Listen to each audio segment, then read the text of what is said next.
По словам заведующего отделом по вопросам казачества Государственного комитета по делам межнациональных отношений и депортированных граждан Владимира Миронова, это мероприятие состоялось благодаря содействию Министерства социального развития Московской области, Министерства образования Крыма, а также при помощи казачества Крыма. Пропаганда именно дружбы, именно того мира, в котором дети себя находят, а мы, взрослые, даем первые здесь навыки мировоззрения.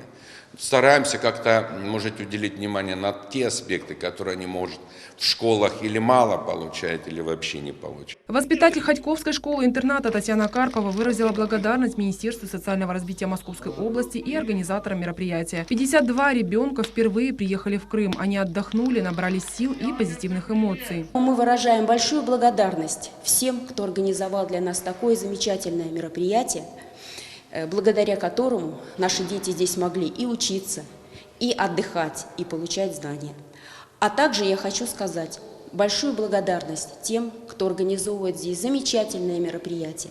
Здесь постоянно проходят для детей дискотеки, очень познавательные, интересные кинофильмы, очень много встреч с разными творческими коллективами крымскими. По словам одного из организаторов Константина Свиридова, за 21 день санаторного лечения для детей было организовано 3 концерта. Поскольку там среди них есть детки олигофрены, слабослышащие, то есть детки-инвалиды, достаточно большое количество воспитателей.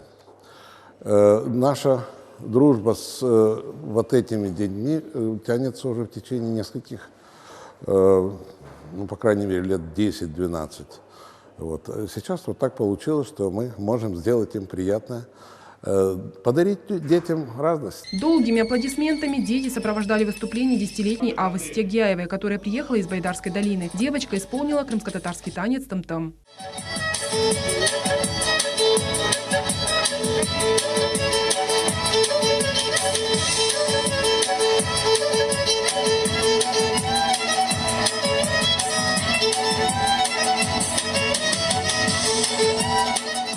Ансамбль бального танца «Грация» исполнил латиноамериканский танец, а аккордеонист Али Бекиров сыграл зажигательную мелодию для гостей.